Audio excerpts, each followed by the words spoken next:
ॐ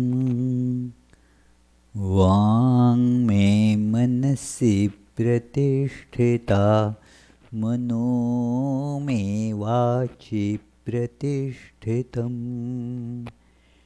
आविराविर्म एधि वेदस्य आणीस्थ श्रुतं मे मा प्रहासीः अनेनाधीतेनाहोरात्रान् सन्दधामि ऋतं वदिष्यामि सत्यं वदिष्यामि तन्मामवतु तद्वक्तारमवतु अवतु माम् अवतु वक्तारमवतु वक्तारम् ॐ शान्ति शान्ति शान्तिः।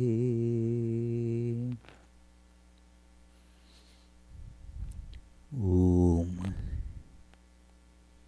May my speech be firmly established in my mind. May the mind too be firmly established in my speech. O self-effulgent Lord, be revealed in my consciousness.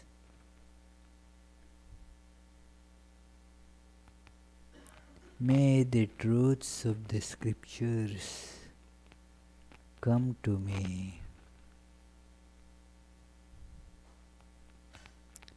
May not what I learn from them ever forsake me.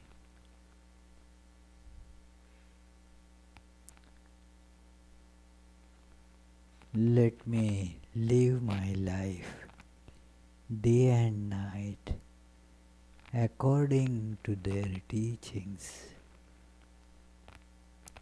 I shall speak what is appropriate. I shall speak the truth. May that protect me. May that protect the teacher. Om. Peace, peace, peace.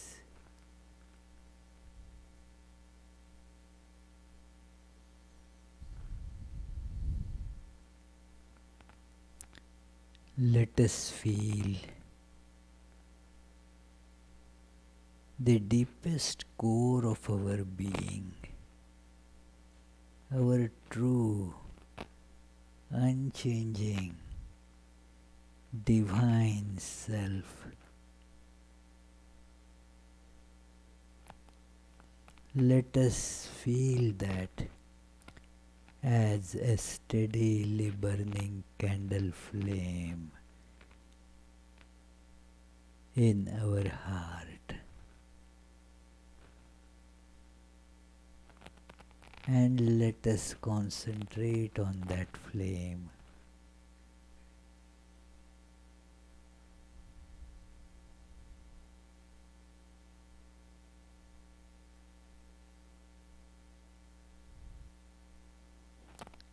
As I concentrate on that,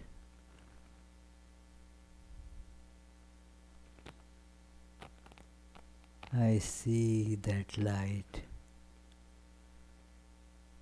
filling my whole being.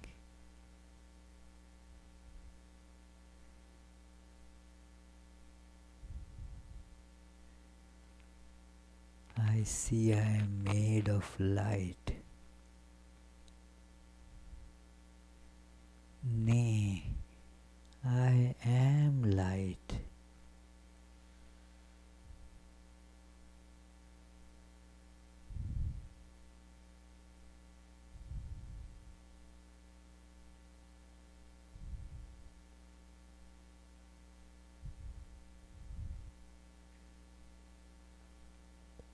I am am seeing the same one light is spreading all around.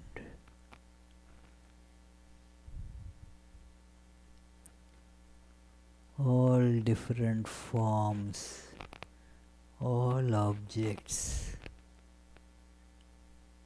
they are getting dissolved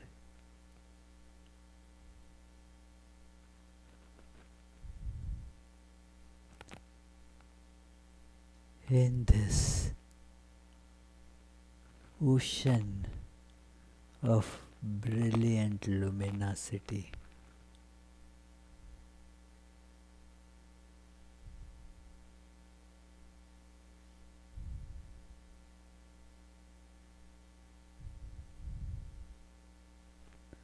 All is one,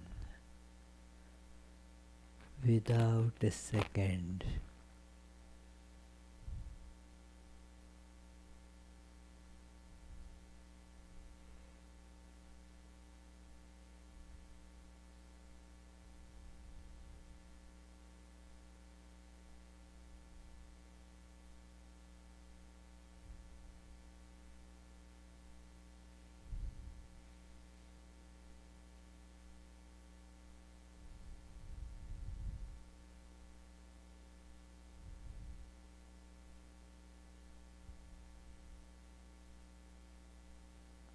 This is absolute stillness.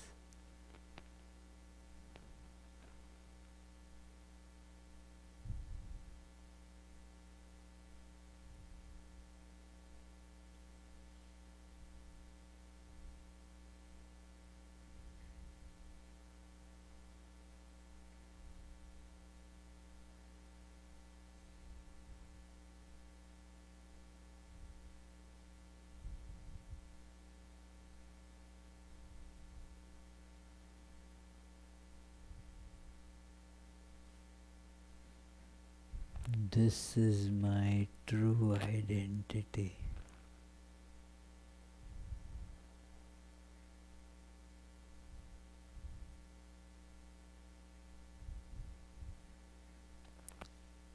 In my true nature, I see I am perfect.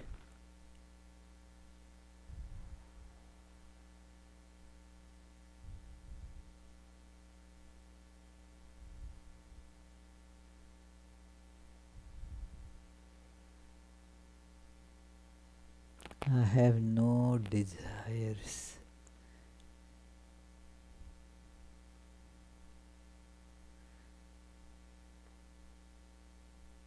I am peace itself.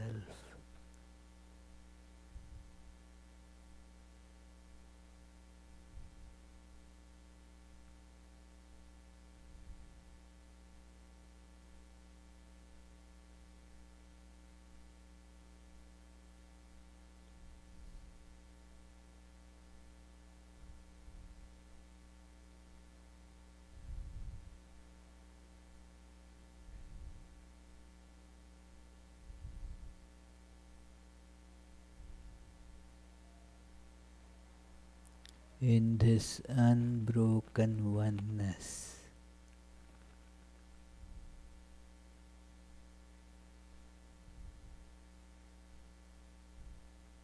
the love,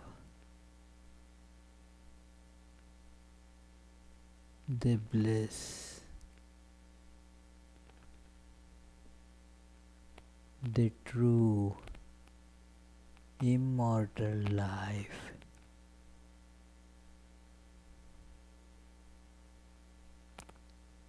are spontaneous, automatic.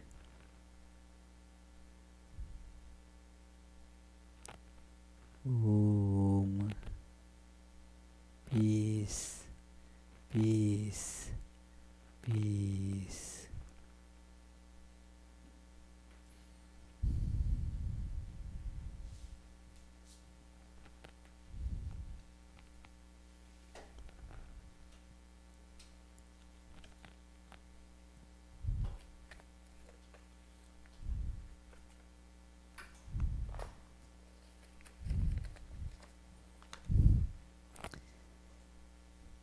So, dear friends, let us begin our today's discussion on this great biography of Sri Ramakrishna with the regular opening prayers.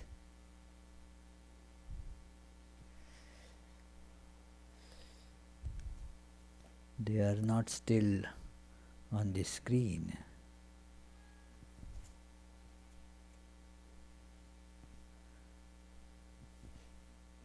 Here they are. So please join in reciting. Tava kathamritam tapta jivanam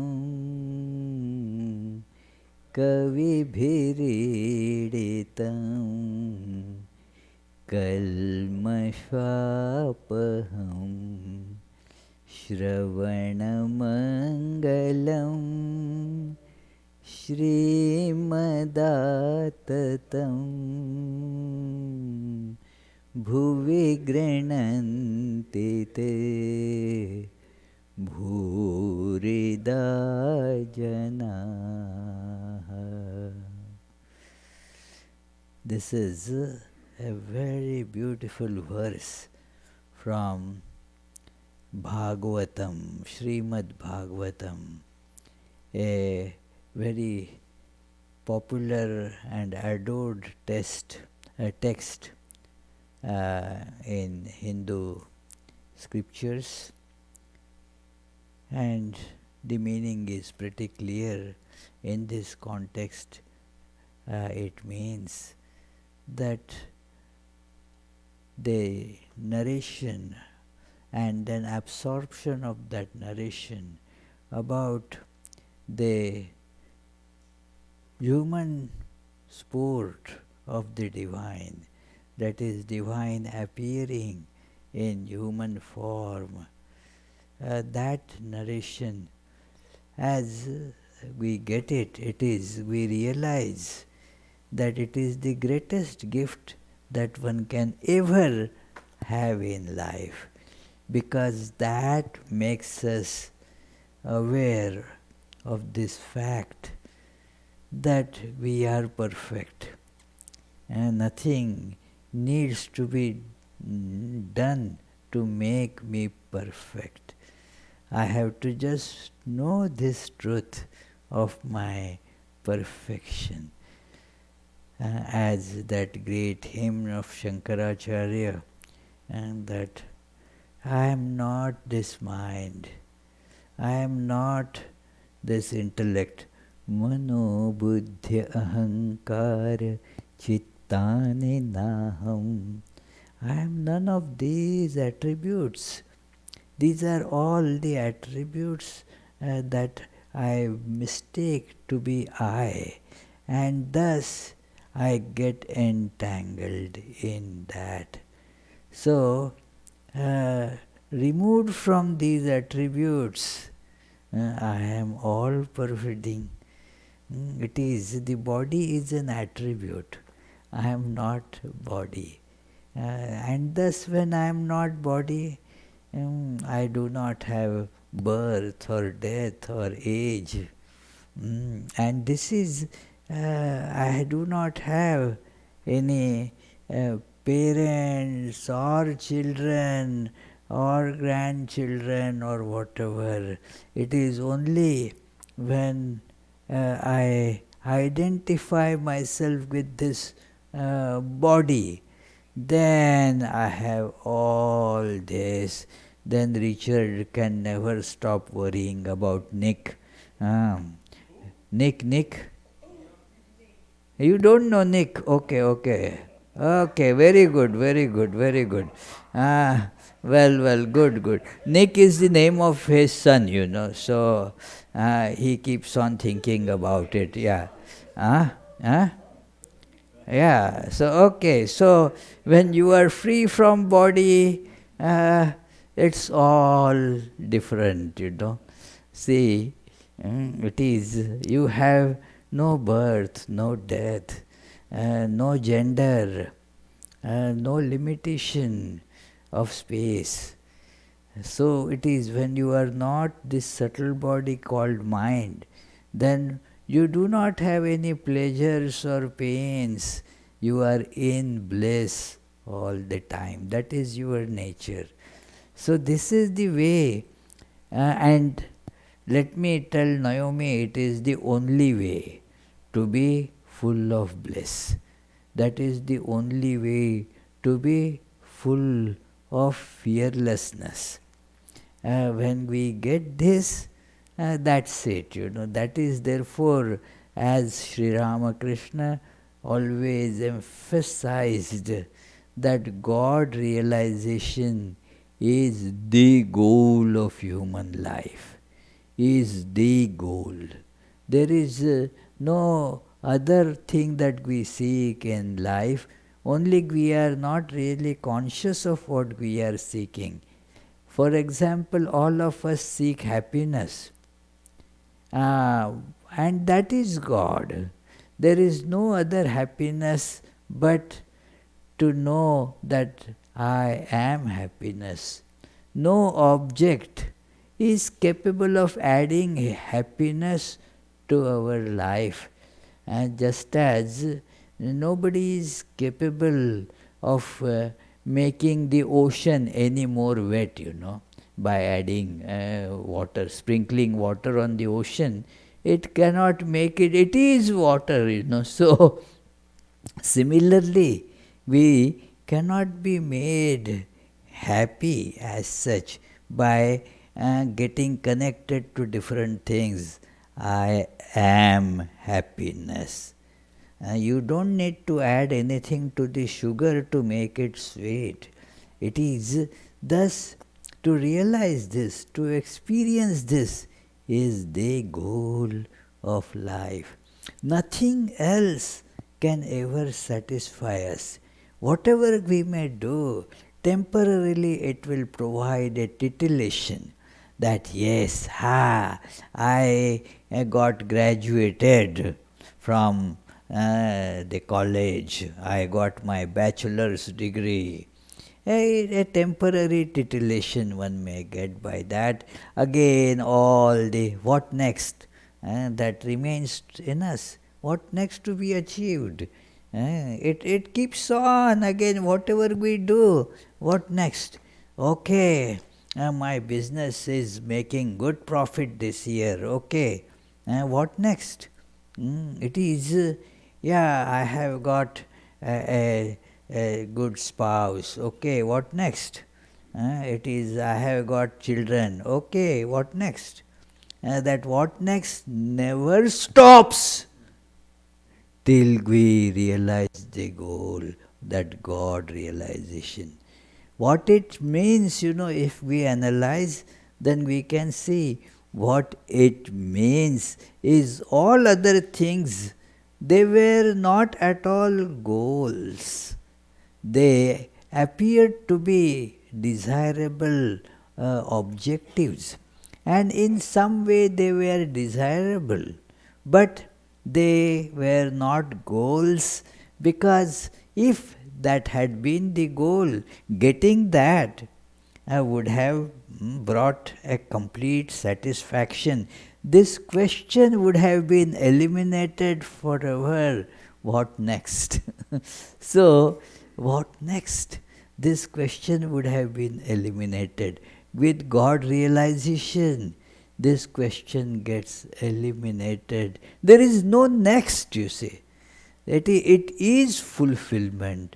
You see, you are bliss, you are immortality, you are love itself, you are all that is. So, that is the God realization.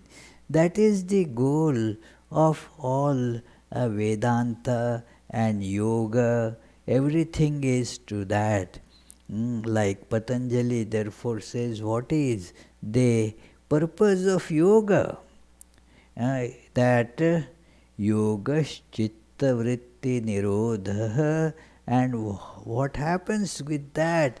Yoga, you control all the modifications of the mind that make you identify with various things. When you stop that, what happens?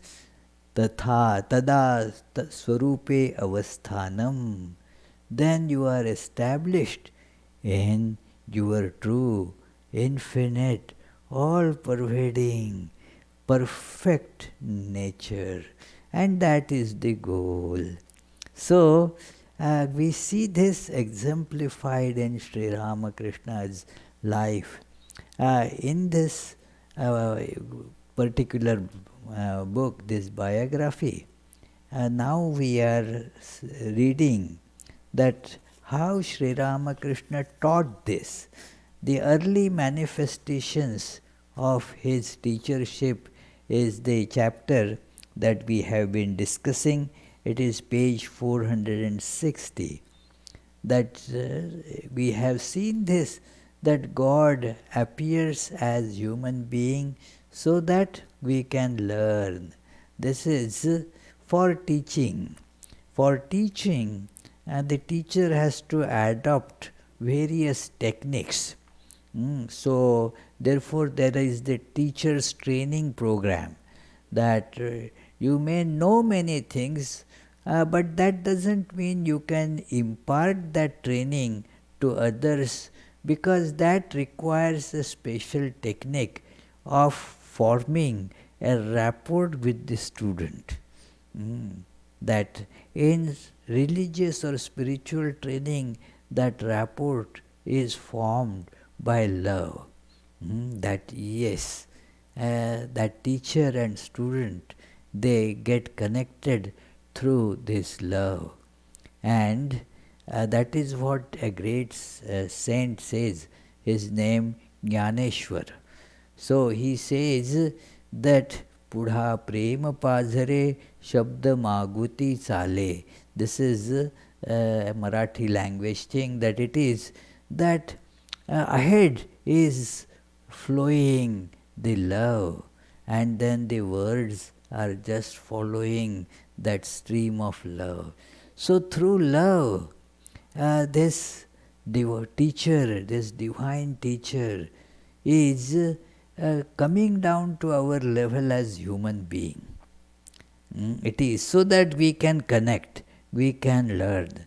Otherwise we cannot connect. No learning becomes possible if that connection is not there. So God becomes man so that man may become God. It is man becomes God by just this knowledge that I am divine. That's it, nothing has to be done. So this is how Sri Ramakrishna is just the guru or teacher by divine right. Is divine as a human teacher. So all actions that were performed by him were an education. They were expressions of teachership.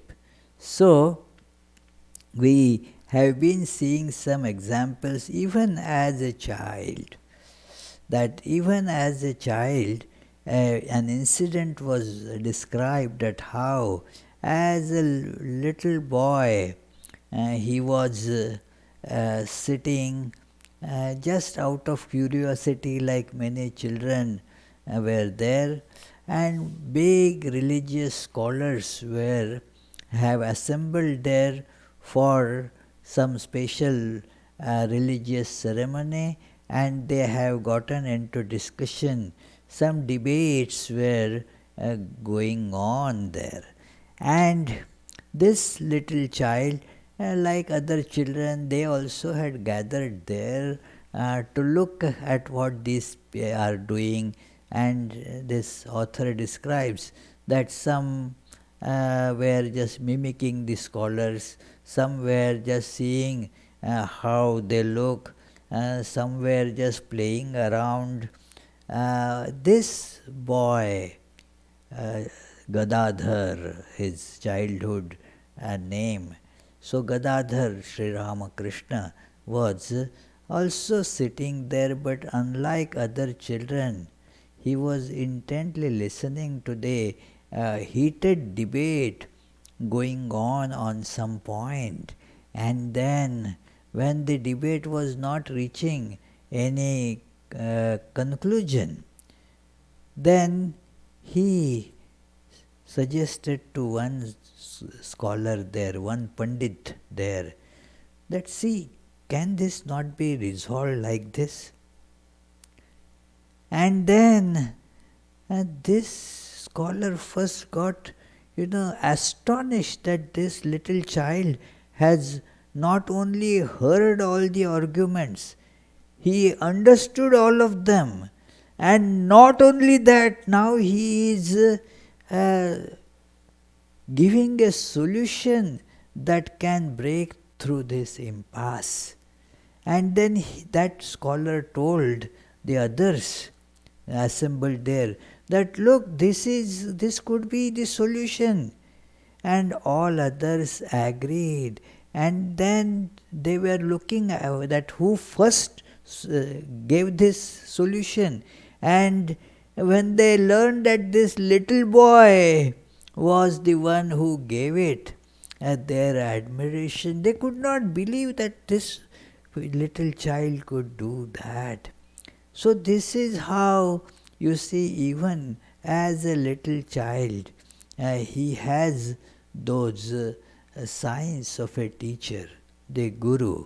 So there was, of course, this incident, very similar incident has appeared in the life of Jesus.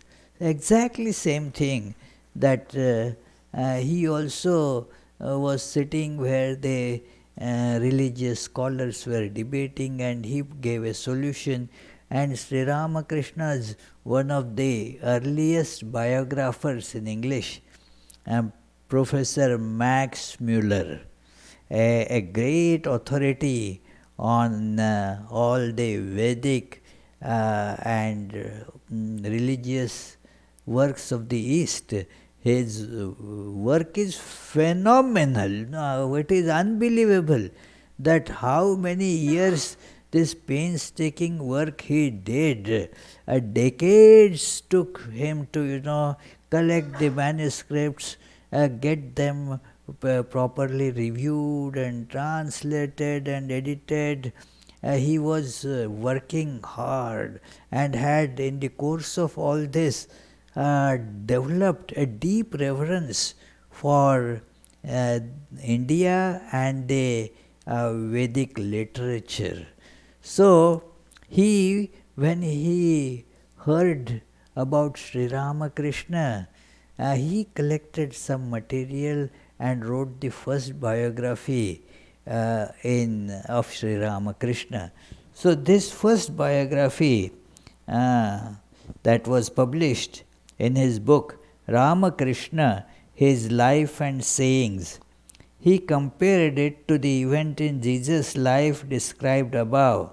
Not only that, he made a very uncharitable remark that the English-knowing, English-educated disciples of Sri Ramakrishna inserted this incident just to glorify Sri Ramakrishna. But the author says that it is not so. He writes, with all due respect to Professor Muller's keen intelligence, we must vigorously disagree with him. Some elderly villagers of Kamarpukur told us about this incident. Those villagers, they were not educated at all, illiterate, many of them. And they didn't know anything about Jesus' life. So such villagers have told of this incident to the author of this biography of Sri Ramakrishna. So this is not inserted by Sri Ramakrishna's disciples just to glorify Sri Ramakrishna. But what it implies is that similar things happen in other incarnations of God too. That even from their early childhood, they have these manifestations of being a teacher by divine right. You see this in the life of Lord Krishna. You see it in the life of Shankara. Right from the childhood, you see that he could teach there is to the villagers. So these are not from that point of view unknown things. Incarnation of God, the very purpose of their advent is to teach. So that is always with them. Now, a question that is being dealt and that is asked very often, that why did Sri Ramakrishna marry? You know, Holy Mother, whose picture is right there on the from your side, it is on the right side of Sri Ramakrishna. From Sri Ramakrishna's position, it is to the left of Sri Ramakrishna. The Holy Mother, Sri Ramakrishna was married to her. Now people marry. There is, in fact, some say, well, a marriage happens. It is that a man is asked that, why did you not marry? Why did you not marry? He said, well, marriage, not that people go and marry. Marriage happens, like cough takes place, cough happens, headache happens. Nobody goes to do that, you know. So what, Punita? Did you ever say that let me have headache? Some such things happen. So the marriage also happens. So it is a common thing in human life to fulfill our urge for physical enjoyment. A person gets into this married life to give it some social legitimacy as well as some kind of restraint associated with it. So all these things make the institution of marriage in human life quite commonplace. Everybody more or less gets into the marital bond. It is supposed to be that once in life, but these days it is how many times we don't know. It is so. But why did Sri Ramakrishna enter into this marriage when he had absolutely no desire to have any physical enjoyment or connection? He didn't have any desire basically because he was immersed in joy all the time. So why did he marry? That is the question being discussed now. That while studying the life of the Master, one may ask why he married. He had no intention of having any physical relationship with his wife, so why then did he marry? It is, in fact, difficult to ascertain the reason. If one believes that his relatives forced him into marry in his youth, when thoughts of God were almost driving him mad, we reply that it is nonsense to entertain such an idea. His mother, his relatives did think of this, but this young boy, now he was a young man actually of 24, so 23, 24 years of age, and nobody could force their will on this. Even as a child, nobody was successful in forcing his or their will on this boy. So, just because of the pressure of parents or relatives, he did not marry because of that. That's for sure. This reason is advanced because, especially those days, it used to be the parents who would, and even now, in especially in Indian context, the parents start asking as soon as their child, boy or girl, comes to a certain age, then they get worried. Indian parents, they get worried. The children may not get worried at all, but the parents start worrying. Well, how to find a proper match for my daughter. Especially it happens with Indian daughters. The parents think that that is their responsibility, and then they get worried, well, we have to find out the right match and so forth. So, and then if the children do not want, they kind of put pressure that, okay, see, you have to get into this, otherwise the life is not properly lived. There is no fulfillment to the structure of life unless you find a spouse. It is. So, that is how it was portrayed also. That is how you will be very, very happy. And the young people, they think that just let me have a good spouse, a good person to get connected. Even very good, intelligent people, they even now tell me that, Swami, I want to get connected with some, without getting properly, married. There is the life is not worth living. It is no joy there. And now I understand that it is they have the urge, but the fact remains that there is no joy there. That continues to be the fact even after marriage. So it is not that after marriage they become all full of happiness.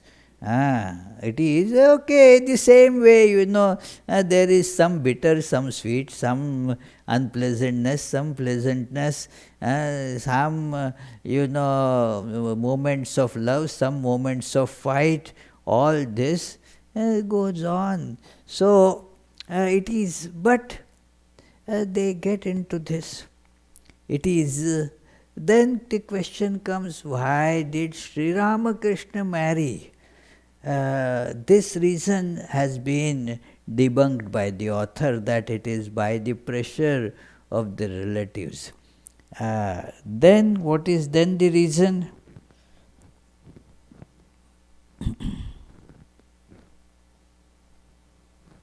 He has given one very important incident to show that nobody could pressurize Sri Ramakrishna. There was when he was being put into that state, where the sacred thread is given. That is a ceremony that the Brahmins, they undergo in childhood. They are about 8-9 years old, or even before. This ceremony is conducted. That becomes the the initiation of learning. So now Sri Ramakrishna underwent that, but then he said, now after that the child has to go and beg the food, because this is needed to be that life of a that Brahmin's priestly student. So beg the food. This is a need to shed the ego, that everything comes from God. I just request. And then he had said that the first baked food I will take from my this foster mother, Dhani. So, and she was of a lower caste, that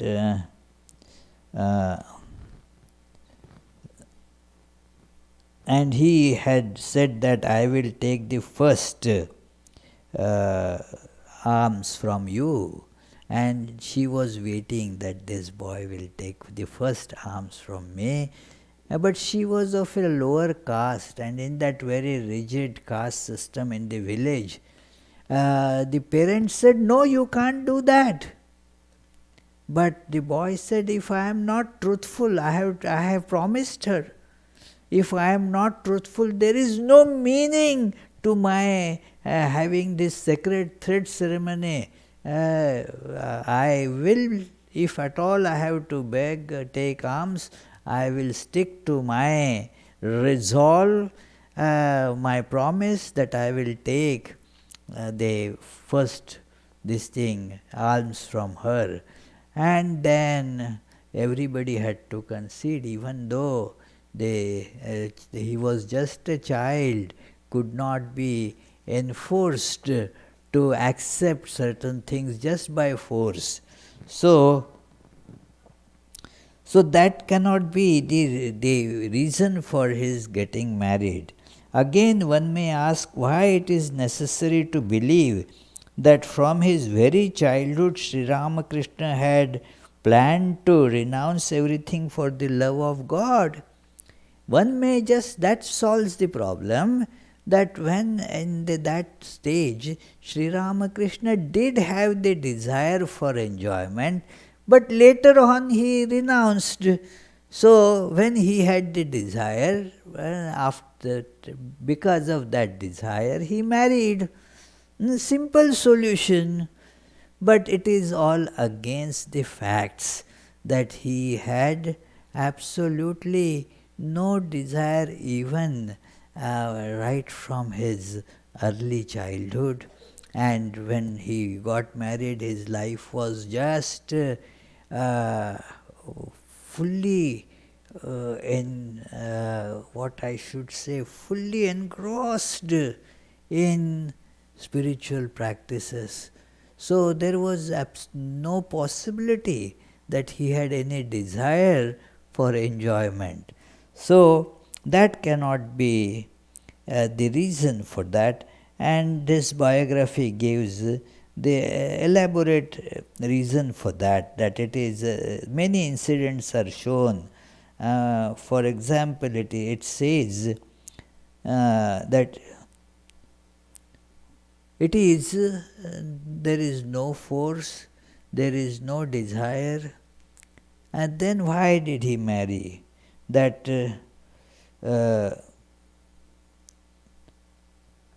then the master married when he was 24-year old, and a violent storm of renunciation was already raging within him, and because throughout his life he was reluctant to cause trouble to anybody, it cannot be true that he entered into wedlock without considering the consequences of knowing very well that it would bring lifelong misery to someone's daughter. Some girl will be put to lifelong misery. It is therefore he was very conscious of that. He wouldn't have married for that reason. Third, it is definite that master married voluntarily. He asked Hriday, he told Hriday and other family members who were searching for a bride then, it was preordained that he would marry the daughter of Ramchandra Mukhopadhyay of Jairam Bati. It was interesting that they were looking for a suitable girl here, there, around, everywhere. Nobody was found quite suitable. He said, why? Sri Ramakrishna said, no, don't look here and there. The girl that I will be marrying with or has been destined to be my wife is already earmarked.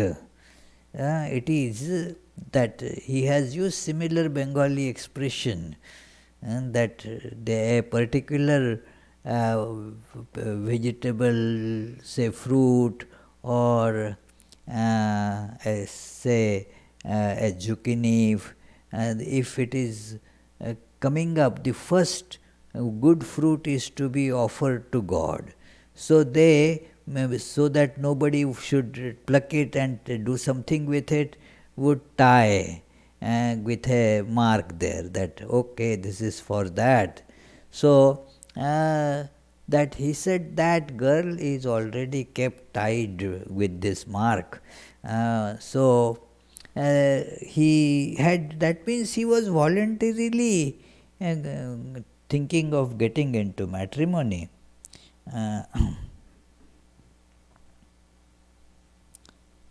Then the reader may wonder at this or disbelieve it and remark, these are all incredible, fanciful stories.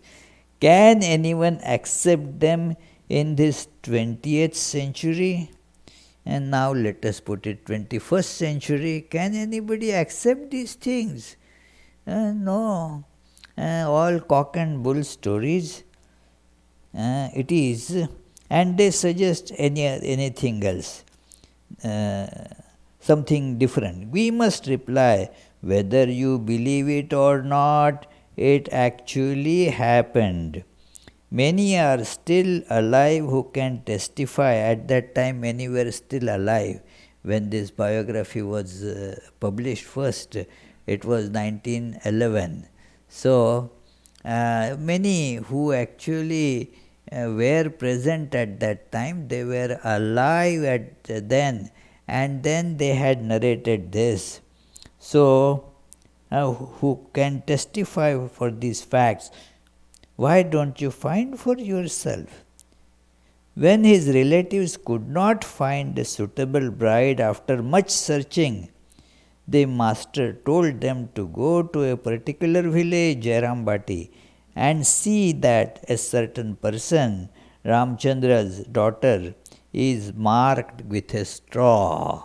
That is how the custom is, as what I mentioned, earmarked. So it is clear that the master knew he would be married, where the ceremony would take place and whose daughter would become his bride. All was known to him. Then people suggest another reason for his marriage. What then was the purpose of the master's marriage? A scholarly reader, perhaps irritated, might say, "How silly you are! Why do you make such big fuss about this simple thing? One should study the scriptures before venturing to write the life stories of great souls. The scriptures say that when a person experiences God or attains full knowledge of Brahman, his sanchita karma, actions accumulated in the past, and agami karma, actions acquired in this life, will have results, but will have results in the future, are all wiped out. But even after attaining this knowledge, such a person must experience the result of what is called prarabdha karma, the actions already bearing results.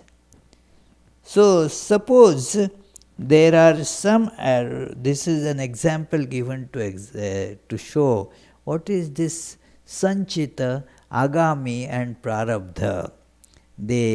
Our karma, they has these different uh, mm, qualities or different compartments, different categories, that some they are in store.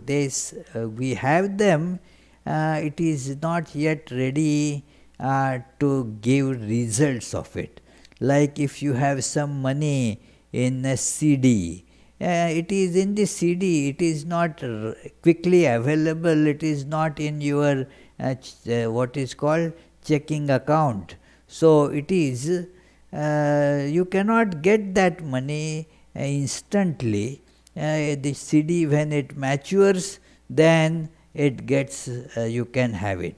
So there are many karmas that we have done, they are in the CD, they are stored, they are not, their result is not yet available, they are accruing interest or getting ripened or whatever.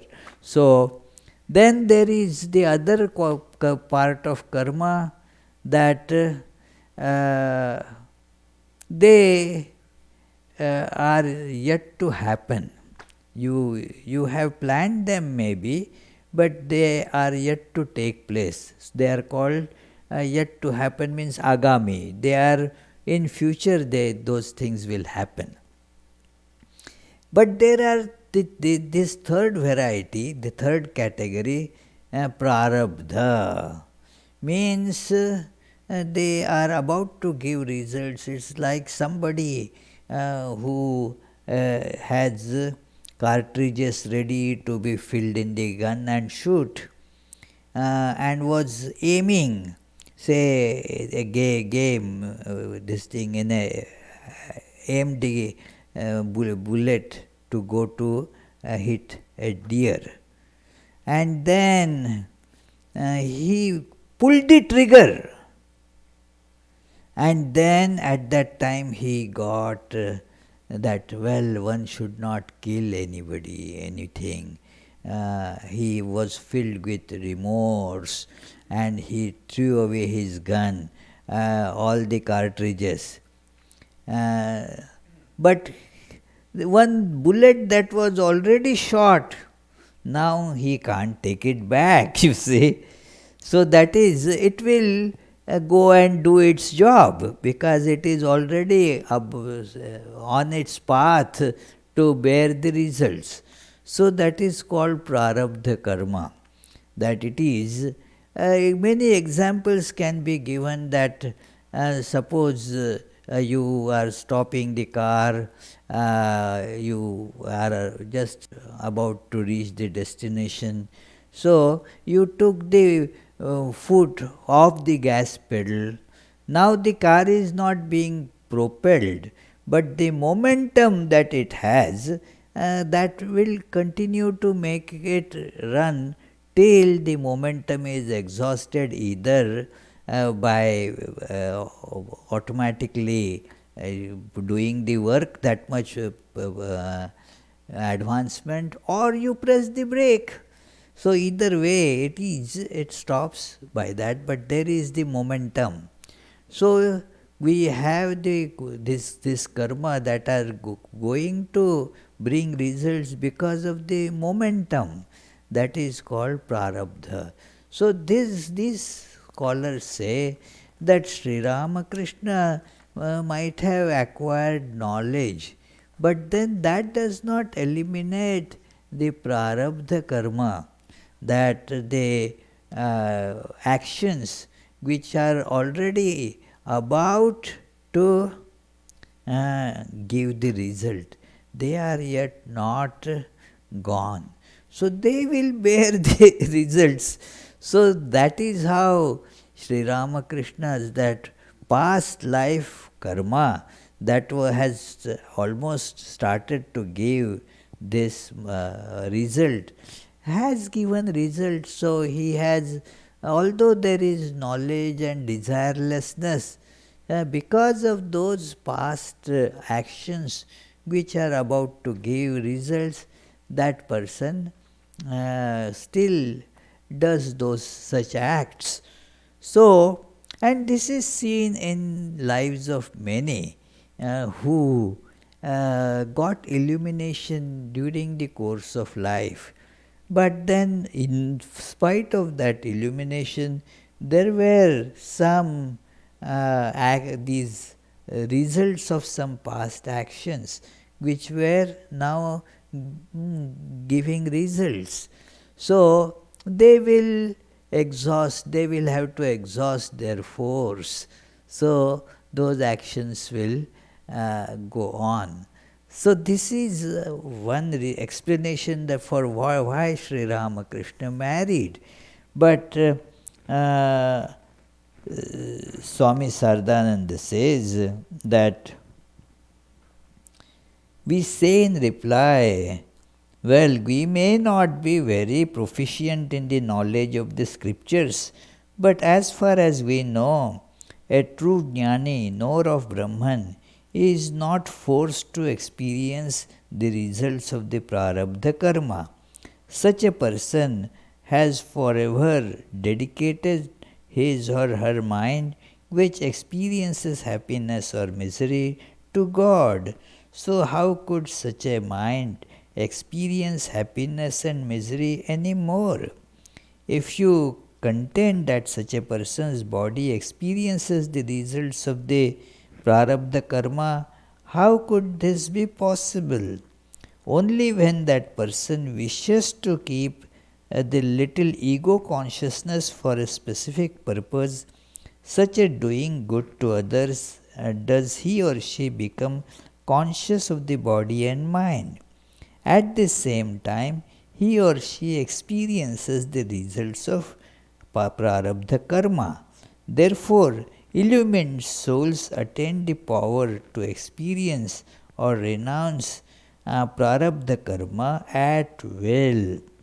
That is why they are called conquerors of the world, conquerors of the death, omniscient, and so on. Moreover, if we accept Sri Ramakrishna's own experience, we cannot call him a jnani or classify him in that group. He was not an ordinary person who had attained knowledge. He was born with knowledge. He was God incarnate. So, he had said many times, he who was Rama and Krishna is verily now Ramakrishna.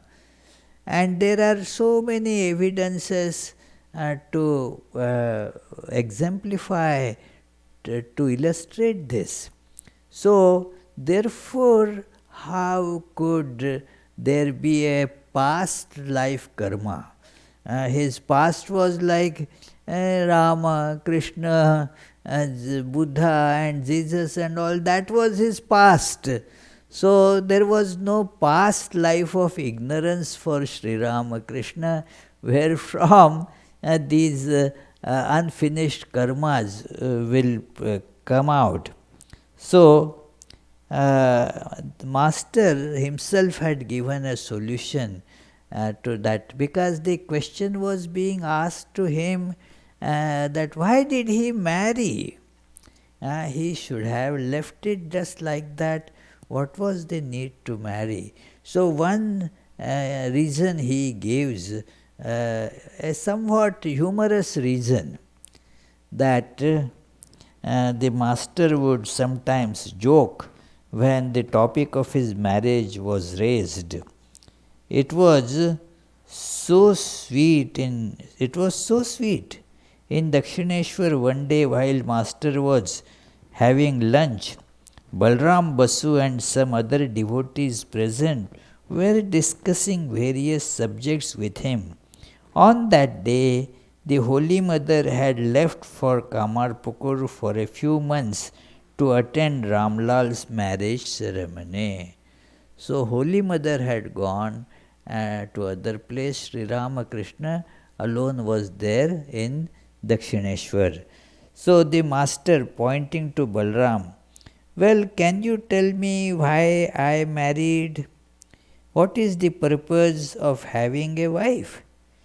I cannot even take I even cannot take care of the cloth on my body. It just drops off. Why then do I have a wife? Balram smiled and kept quiet. Master said, "Oh, I understand." Taking a little curry from the plate and showing it to Balram, "For this reason, for eating these nice, delicious things, who otherwise is going to bring me all these things? So therefore I married." Now this is in jest, as you can say, that it is. So this is the reason that Sri Ramakrishna married. That no, he then continues that they all left today, seeing that the devotees did not understand who had left, along with Ramlal's aunt. The custom prevented a person to take the spouse name in front of everybody. So they would find out some other way of addressing. So usually if they have a child, then they would take the name of child, that okay, his mother has gone away. Instead of saying by name or saying my wife has gone away, they would say his mother has gone away. And the lady also would say in similar way that, but now with Sri Ramakrishna no child as, so he would refer to that Holy Mother as the aunt of that nephew, Sri Ramakrishna's nephew. His aunt has gone away. So it is Ram Laler Khudi. So it is Bengali, and the aunt, paternal aunt is called Khudi. So she has gone away. So it is. So then I grew anxious when I thought about who would cook for me. You see, some kind of food do not agree with my stomach, nor am I always conscious enough to eat. She, the Holy Mother, knows what kind of food suits me and makes various preparations accordingly. So I asked myself, who will cook for me? So that probably Sri Ramakrishna indicates that is the reason that I married. But the real reason is being given later. In our time is finished for today. So next Tuesday we will try to find why Sri Ramakrishna actually married. It is expression, because just for cooking, yes, some say that one of our devotees is that young man is a very good cook. So and he didn't marry. So sometimes we tease him that, well, why will you marry? You yourself are such a good cook, so you don't need a wife for that purpose. So it is Sri Ramakrishna, why did he marry? We will try to find it out in the next class. Any questions about what we did discuss today? Yes, Charlie? When I went to the Hare Krishna temple years ago, they said religion was a science. Now you can intellectually more or less understand that God is everywhere. But to say that Sri Ramakrishna was born enlightened and was Rama and Krishna and Jesus and the Buddha in the past, that's just something you have to take on faith, right? Yes. See, science means, in science also, you first take some premises on faith and then experimentally connect them by, applying logic. So, a few things you take on the basis of what Sri Ramakrishna himself said. There the reason works like this. Sri Ramakrishna said it himself. Now, what does it mean if they are not right? Sri Ramakrishna has to be then considered a liar. Or Sri Ramakrishna didn't know about it.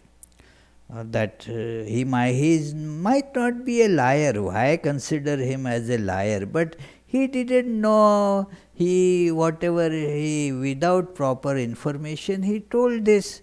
So, therefore, such a conclusion will lead to these two errors, that Sri Ramakrishna, we know how much truthful he was, so he wouldn't be lying. Secondly, his knowledge in these matters was free from errors, and so it cannot be considered to be wrong. So if you want to apply science, you can apply like this. By proper reason, you come to this conclusion that this is on the basis of what Sri Ramakrishna said, and this is true. Because if we consider it as false, then either Sri Ramakrishna becomes a liar or not a man of knowledge. So both these conclusions being not acceptable, we are forced to accept that Sri Ramakrishna was an incarnation of God. I mean, this is one way of looking at it. Yeah. So let us conclude with the closing prayers. As you know, a spiritual retreat is coming up October 19th by Chetanananda. If you want to attend that day-long spiritual retreat, it is on the second chapter of Bhagavad Gita. Please sign up for that. And next coming, are many. The Durga Puja is coming up on 5th of October, Saturday. That will include the worship, the music, the flower offering, dance, and so forth, the prasad lunch. So please try to come for that on 5th. Then on 6th, there is also, after the discussion on the Divine Mother, a Veena concert by Durga Krishnan, a very well versed and well-known Veena player in this region. So you can come for that too. So let us conclude with the closing prayers. Any other announcement? This yoga class every Tuesday we have now resumed. The yoga teacher is sitting right there. So every Tuesday we will have the yoga class 5:30 to 6:30. So you are most welcome to join. May the Divine, who is Father in heaven of the Christians, Holy One of the Jewish faith, Allah of the Muslims, Buddha of the Buddhists, Tao of the Taoists, Great Spirit of the Native Americans, Ahura Mazda of the Zoroastrians, and Brahman of the Hindus, lead us from the unreal to the real, from darkness to light, from death to immortality. May the all-loving being manifest himself unto us and grant us abiding understanding and all-consuming divine love. Peace, peace, peace be unto all.